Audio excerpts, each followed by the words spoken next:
하나님의 말씀 누가복음 19장입니다. 19장 9절에서 10절 두 절의 말씀 교독하여서 읽겠습니다.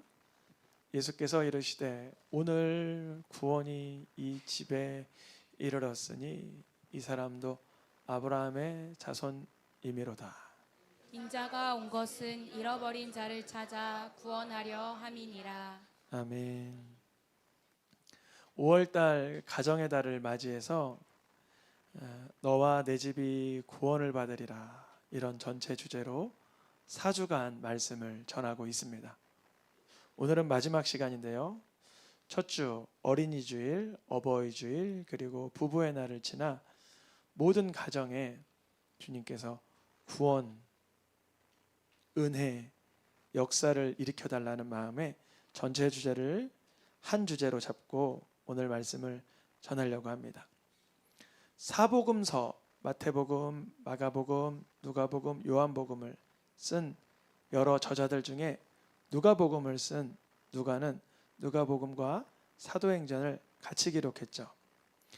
이 누가복음과 사도행전에 보면 한 개인의 구원을 언급하다가 그 가정, 그 집의 구원을 다루는 사건이 여러 번 등장합니다. 그 중에 하나가 오늘 삭개오의 이야기죠. 삭개오의 이야기, 그리고 사도행전에 보면 고넬료의 이야기, 그리고 감옥을 지키던 간수의 이야기 등등 성경에 보면 한 개인의 어려움과 곤란함이 그 가족과 집안의 구원으로 연결되는 것을 볼 수 있습니다. 먼저 고넬료 집의 문제는 인종 문제였습니다. 이게 무슨 말이냐면 사실은 구약에서부터 하나님은 이스라엘 백성 아니더라도 하나님을 경외하면 구원하셨습니다. 라합도 구원하셨죠. 룻도 구원하셨죠. 이스라엘 백성들이 애굽을 빠져나올 때 중다함 잡족이 유월절 어린 양의 사건에 순종하면 구원하셨죠. 그런데도 불구하고 유대인들은 할례를 받지 않은 이방인들은 구원받지 못한다, 이런 기본적인 선입견이 있었어요.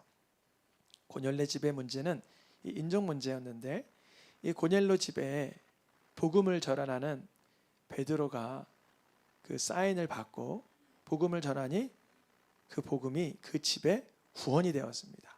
사도행전 11장 14절에 보면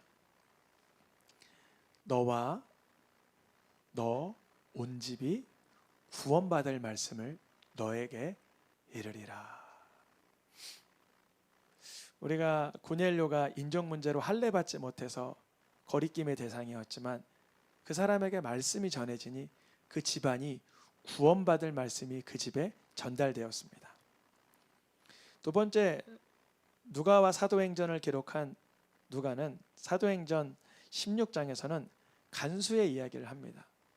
이 간수도 사실은 그 직책의 문제로 스스로 자결하려고 했었어요.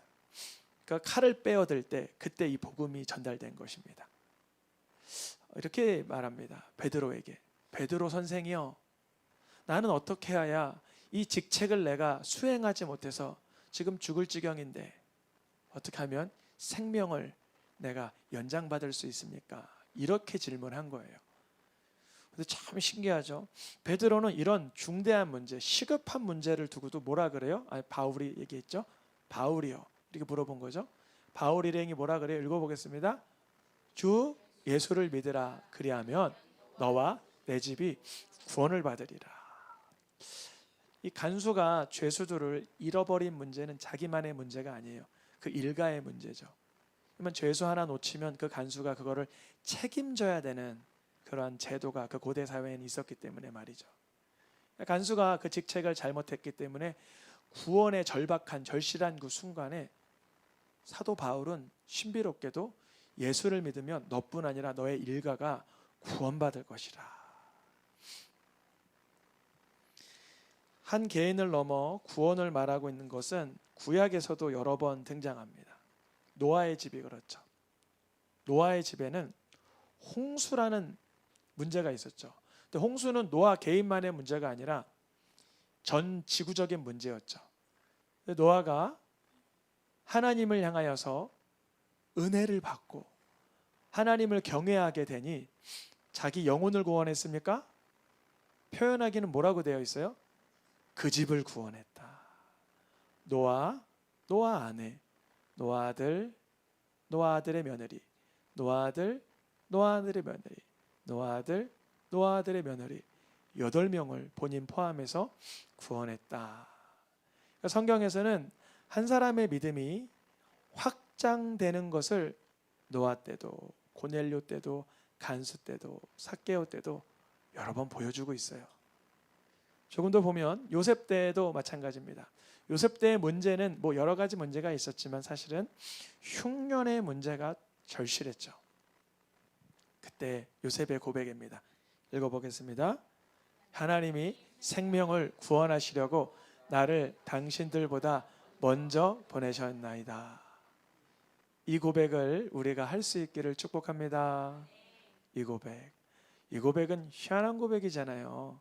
원래 이렇게 말해야 되잖아요. 하나님이 생명을 구원하시려고 나를 된통 고생시키시고 이렇게 위대하게 만들었으니 내 앞에서 무릎들 꿇으쇼 이래야 되잖아요. 근데 그렇게 말하지 않아요. 하나님의 구원을 높입니다. 하나님의 구원을 찬양합니다. 흉년의 때 말이죠. 요셉의 가족이 구원받은 특징은 뭐냐면 요셉이 만약에 이 복수심에서 치료받지 못했다면 이 순간은 구원의 순간이 아니라 가족 멸망의 순간이 다가오는 거예요. 완벽하게 형님들을 다 감옥으로 내보내고 수많은 진멸이 일어나는 순간이죠. 사실은 그래요. 복수심에서 치료가 안 됐다면 하나님께서 요셉을 먼저 은혜로 므낫세 잊게 하시고 에브라임 번성하게 하시고 우리 새생명교회 성도님들 삶에 상처를 잊게 하시는 므낫세의 은혜가 있기를 축복합니다. 또한 번성하게 하시는 에브라임의 은혜가 있기를 축복합니다. 요셉은 이 흉년의 때 자기만 사는 것이 아니라 온 가족, 아버지, 형제, 손주들까지 구원하는 능력의 쓰임을 받습니다. 뿐 아니라 우리가 알고 있듯이 출애굽 사건 그리고 여리고성 사건에도 보면 한 사람의 믿음이 그 집안 전체에 영향을 끼치는 걸 볼 수가 있어요.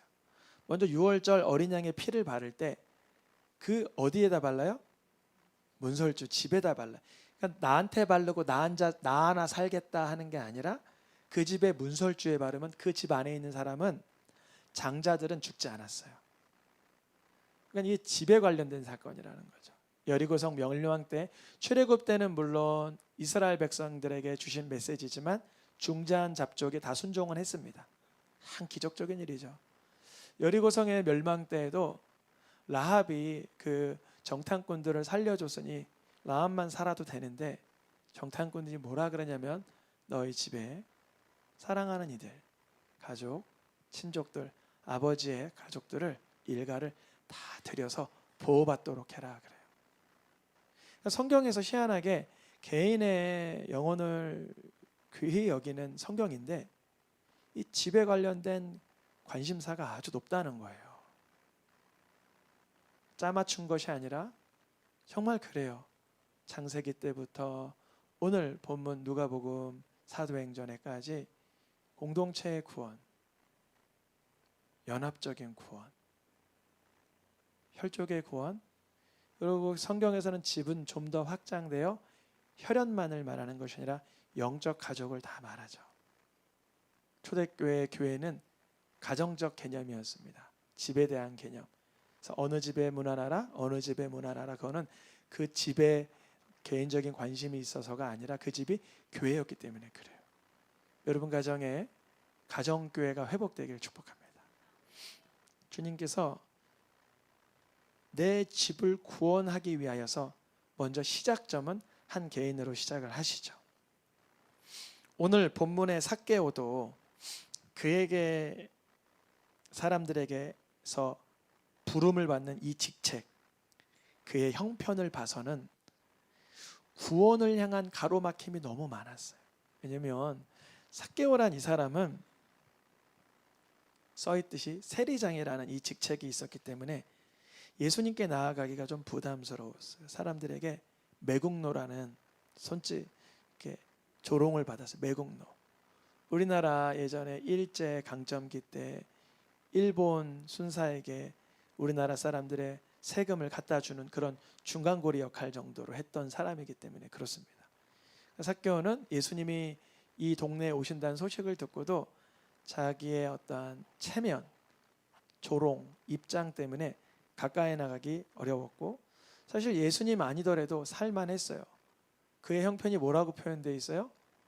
부자라. 그는 부유하였다. 세리 한 사람도 돈 많이 모을 수 있지만 그 중에 장이었다는 거예요. 유명한 사람이죠. 삭개오는 세리장이라는 그런 타이틀을 가지고 충분히 자기의 부유함은 늘려갈 수 있었어요. 사는데 지장이 없었다는 것입니다. 조금 더 세리장을 감당하던 이 삭개오가 예수님께 나오기 어려웠던 건 뭐냐면, 우리가 잘 알고 있듯이 그가 키가 작았어요.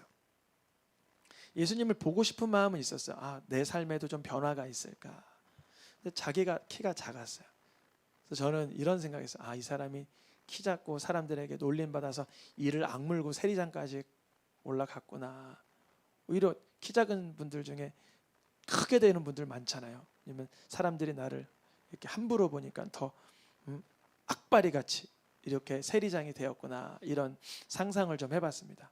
그래서 이제 사람들이 많았기 때문에 키가 작아서 머리 하나 정도 작았는지 볼 수가 없으니까 열정이 있었나 봐요. 감사하게 앞으로 달려갑니다.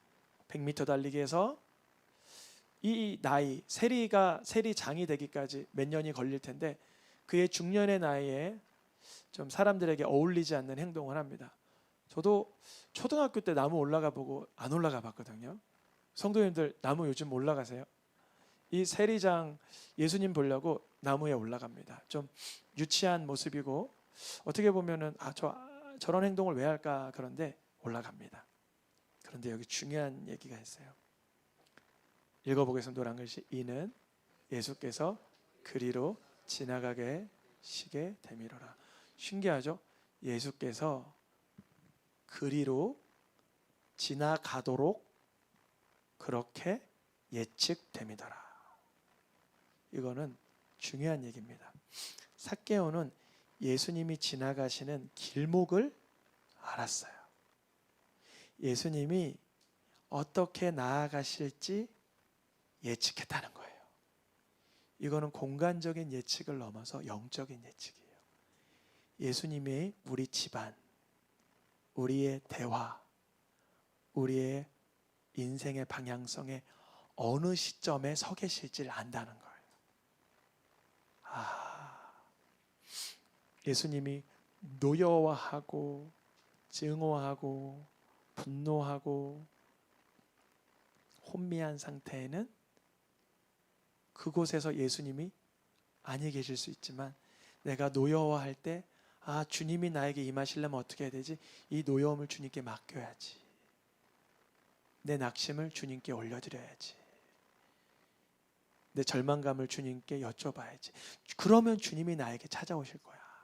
그 자리에서 주를 만날 거야. 삭개오가 그렇게 예측을 했다는 거예요.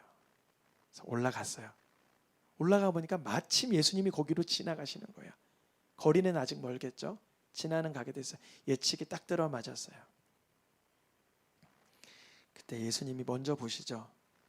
삭개오야 내려오라. 내가 오늘 내 집에 들어갈 거다. 그래요.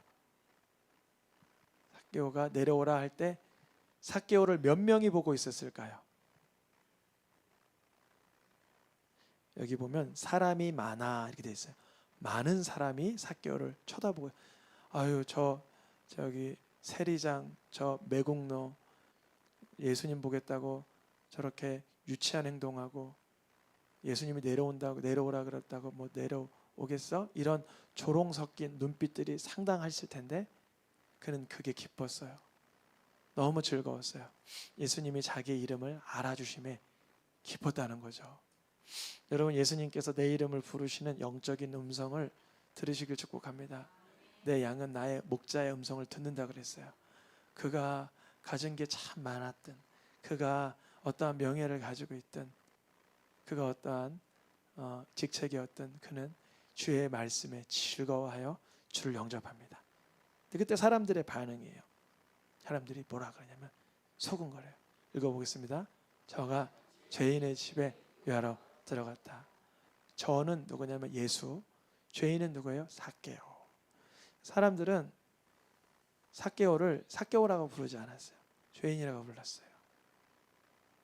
우리의 삶을 살아가다 보면 내가 자책감과 정죄감과 낙심에 빠져들어갈 때 모든 사람이 날 그리 보는 거 아닌가 하지만 주께서는 그런 나에게 찾아오시길 원하십니다. 삭개오가 번뜩 이 말을 듣곤 이런 생각이 들 수 있어요. 나는 물론 세리장이고 세리의 삶을 살았으니까 사람들에게 조롱받아 마땅하지만 예수님까지 나와 한 통 속으로 예수님까지 이렇게 모멸감을 조롱을 받고 어떻게 하면 좋을까? 그가 말합니다. 삭개오가 뭐라고 말하냐면 주여 내 소유의 절반을 가난한 자에게 주겠으며 내가 혹시 잘못 유익을 얻은 게 있으면 4배로 고쳐서 갚겠습니다. 그래요. 삭개오는 자기가 해야 할 것을 알았어요. 소유가 100이라고 하면 100의 절반은 얼마죠? 50. 일단 50은 없어요. 근데 나머지 50 중에 내가 실수로 잘못 뺏은 것이 50 중에 10이라고 해봐요. 10의 내갑절은 몇 프로예요? 40%. 그러면 이에게 남은 건 몇이에요? 10도 안 남아요. 이제 추정을 해보는 거예요. 그가 뭐 많이 빼앗을 거라고 생각한다는 게 아니라 열의 하나 정도는 잘못 취득한 게 있으면 그걸 4배로 곱하면 절반은 사라졌고 내갑절이면 40%가 사라지면 그는 주 예수를 내 삶에 모시는 게 소유보다 귀하다는 거라고 믿게 되었어요. 신기한 거죠. 그때 예수님이 이 삭개오의 집에 구원을 선포하십니다. 뭐라고 선포하시냐면 오늘 구원이 삭개오의 영혼에게 이르렀다. 아니요. 이 집에 이르렀으니. 이 집에 구원이라는 것이 임해서요. 구원이 누구시죠? 예수 그리스도 자신이죠. 예수님을 내 주로 여기고 내 모든 가산과 삶의 지향점을 주께 의탁하고 맡기는 삶. 그러면 그 집은 구원이 임한 집이에요. 예수님을 그리스도로 받은 자, 이들을 아브라함의 자손이라 그래요. 갈라디아서 3장 29절에 보니까 누구를 아브라함의 자손이라 그래요? 너희가 누구의 소유라면 그리스도의 소유가 되면. 그리스도가 누구예요? 예수님. 박수 한번 쳐주세요. 우리 새생명의 성도님들은 그리스도가 누구예요? 그러면 멀뚱멀뚱거리면 안 돼요. 이게 아주 중요한 마지막 때예요. 그리스도가 누구예요? 그러면 예수님. 예수님은 우리의 누구세요? 그러면 누구시긴 예수지 이러면 안 돼요. 예수님은 우리의 누구세요? 그리스도. 우리 삶의 그리스도는 누구세요? 예수님. 그럼 내 삶의 그리스도가 예수님이라는 게 뭔 뜻인가? 주님이 내 삶을 완벽하게 구원하셨음을 꼭 체험하셔야 돼요. 또 신뢰하고 또 체험하고 체험하고 신뢰하고 신뢰하고 체험하고가 주님 나라 갈 때까지 반복돼야 돼요. 이 삭개오는 드디어 사람들에게서 받는 모멸감, 조롱, 정죄에서 예수님을 자신의 그리스도로 받아들이면서 구원을 선포받으니 방금 전에 봤던 말씀에 예수님 뭐라 그러세요? 구원이 이 집에 이르렀는데 이 사람도 아브라함의 자손이라고 방금 보았던 누가복음 19장 10절에 기록되어 있습니다. 이 사람도 아브라함의 자손이다. 아브라함의 자손은 하나님 앞에 사실은 자기가 하나님의 말씀을 잃어버린, 주님의 길을 잃어버린 양이라고 자신을 인식하는 자예요. 마태복음 15장에 보니까 이렇게 기록되어 있죠. 예수님은 누구에게 찾아오세요? 잃어버린 양. 그 옆에서 정죄하던 사람은 잃어버린 양이 아니었어요. 왜 잃어버린 양이 아니냐면 내 죄를 못 보고 다른 사람의 죄를 보면 바리새인이라는 거예요. 그 사람들이 바리새인이었는지 사두개였는지 모르지만 나의 죄성을 주님 앞에 토해내고 회개하지 않는 자는 예수님만큼 스스로 경건하다라고 착각을 하는 거죠. 예수님은 누구에게 찾아오세요? 잃어버린 그 양. 예수님께서 방금 읽었던 누가복음 19장 10절에 이 사람은 아브라함의 자손이면서 잃어버린 양이라고 말씀하십니다. 삭개오는 스스로 살 길, 자기 자신을 구원하여 나아갈 길을 알 수가 없었어요. 그는 양이었기 때문에. 우리의 삶에도 내 삶을 내가 지휘할 수 없습니다. 하나님의 구원이 임해야 됩니다. 나를 도와주시옵소서. 간절히 구하는 자에게 주님이 그 개인의 영혼뿐 아니라 그 집의 구원이 되어 주십니다. 마치 삭개오가 자신에게 쏟아지는 정죄감과 조롱을 떨쳐버리고 예수님을 쫓아 구원을 그 집안에서 경험했던 것처럼 우리도 예수님을 따라야 주님이 주시는 구원의 능력을 누리게 되는 줄 믿습니다. 오늘의 마지막 말씀 계시록 3장 말씀에 보니까 읽어보겠습니다. 누구든지 내 음성을 듣고 문을 열면 내가 그에게로 들어가. 삭개오는 예수님의 음성, 삭개오야 하는 음성을 듣고 내가 너의 집에 유하여 하겠다 하니까 그 문을 열고 예수님을 맞아들이니 예수님께 고백할 말이 있었어요. 가난한 자를 마음에 두겠습니다. 내가 죄진 것을 회개하겠습니다. 하나님의 자녀된 삶을 누리겠습니다. 이 복음을 경험한 것처럼 우리 성도님들의 삶 속에서도 하나님의 음성을 듣고 심령의 문을 열고 예수님을 내 그리스도로 받아들이며 누리며 구원을 그 온 집안 안에 경험할 수 있기를 축복합니다. 시간 찬양하며 기도하겠습니다.